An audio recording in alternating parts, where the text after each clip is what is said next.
আগামী 21শে জুলাই শহীদ দিবস। ধর্মতলা চলো ডাক দিয়েছিলেন মমতা ব্যানার্জি। শহীদদের উদ্দেশ্যে এই দিন সভা করা হয় ধর্মতলার মোড়ে।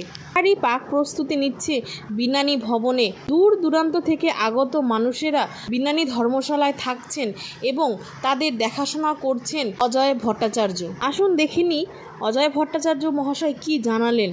ডেলিকেটরা আছে, আমরা 18, 19, 20, 21 এবং 22 এই 4-5টা দিন আমরা 21শে জুলাই শহীদ স্মরণে যে সমাবেশ, মমতা বন্দ্যোপাধ্যায়ের যে ডাক, যে 1993 সালে no voter card, no identity, এই নিয়ে মমতা বন্দ্যোপাধ্যায় ডাক দিয়েছিলেন যে ভোটার কার্ড ছাড়া নির্বাচন পশ্চিমবাংলার বুকে সম্ভব নয়, এবং তার সাথে বেকার যুবকদের কাজের দাবিও ছিল।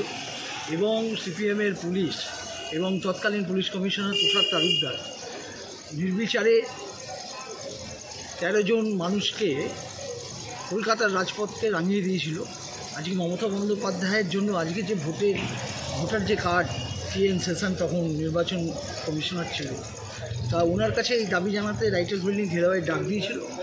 এবং তখন সিপিএমের পুলিশ, জল্লাদ বাহিনীর পুলিশ তরতাজা 13 জন যুবককে ওপর গুলি চালায় এবং পুলিশের যে অত্যাচার, সেই অত্যাচারের স্মরণে এবং 13 জন যে শহীদ হয়েছে সেই পরিবারদের স্বার্থে মমতা বন্দ্যোপাধ্যায় 21শে জুলাইটা হচ্ছে একটা আবেগ আমাদের কাছে। আমরা যারা তৃণমূল কংগ্রেসের কর্মীরা এবং আমরা যারা দীর্ঘদিন ধরে এই দলটা আমরা করছি, তাই এই 21শে জুলাইটা একটা আমাদের কাছে আবেগ। এবং সবথেকে বড় কথা, এবারে লোকসভা নির্বাচনে পশ্চিমবাংলার বুকে বিরোধীদের ভরসাই করে দিয়ে এবার যে 29টা সিট তৃণমূল কংগ্রেস পেয়েছে, এটা মানুষের আশীর্বাদ ছাড়া কিন্তু এটা কি হয় না। মানুষের আশীর্বাদ ছিল বলেই কিন্তু 29টা সিট তৃণমূল কংগ্রেস পেয়েছে। তাই আমরা বিজয় মিছিল করিনি, আমরা 21শে জুলাইটা শহীদদের আমরা তর্পণ করব, স্মরণ করব। তার পাশাপাশি আমরা বিজয় উৎসবও মিলিত হব এবং সেদিনকে কলকাতার রাজপথে, বিশেষ করে আমাদের বিনানী ভবনে দীর্ঘদিন ধরে কুচবিহার, জলপাইগুড়ি এবং দিনহাটা থেকে মানুষজন আসে।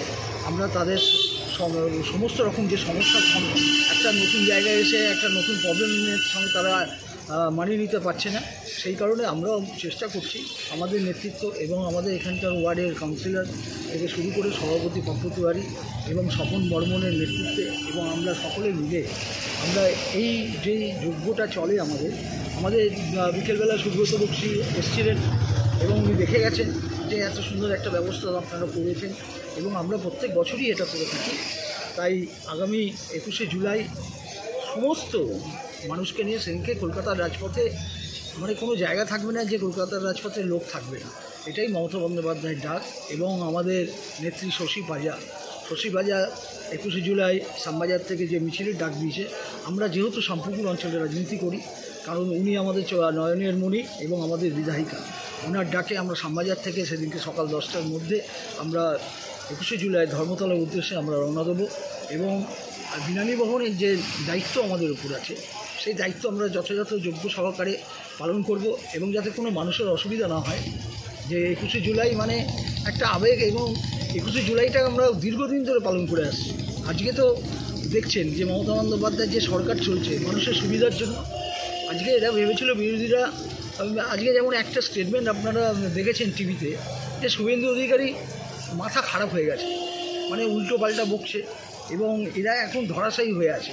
আজকে এরা যে কোনো উপায়ে সিপিএম বলুন, কংগ্রেস বলুন, বিজেপি বলুন, এদের 3-4টে শক্তির বিরুদ্ধে তৃণমূল কংগ্রেসের নেত্রী মমতা বন্দ্যোপাধ্যায়ের যে লড়াই, এই লড়াই আমরা আছি এবং আগামী দিনেও থাকবো। এবং বিনানী ভবনে যতটুকু দায়িত্ব দল আমাদের দেয় আমরা সেইভাবে পালন করি। জয় হিন্দ, বন্দে মাতরম, তৃণমূল কংগ্রেস জিন্দাবাদ, মমতা ব্যানার্জি জিন্দাবাদ, ডক্টর শশী পাজা জিন্দাবাদ। আমাদের নেত্রী মমতা বন্দ্যোপাধ্যায় যে ডাক দিয়েছে 21শে জুলাই, আমরা সবাই মিলে সেখানে সমর্থন করি। এবং আমরা যাতে যেভাবে যারা দূর দূরান্ত থেকে মেয়েরা এসছেন তাদের যাতে সুবিধা অসুবিধা সব কিছু আমরা দেখাশোনা করতে পারি বলে আমরাও সকলভাবে সবাই মিলে তাদের কাজ বুঝিয়ে রয়েছি। এবং 21শে জুলাই আমরা সবাই মিলে একসঙ্গে সভা মঞ্চে পায়ে পা দিয়ে চলতে চেষ্টা করব।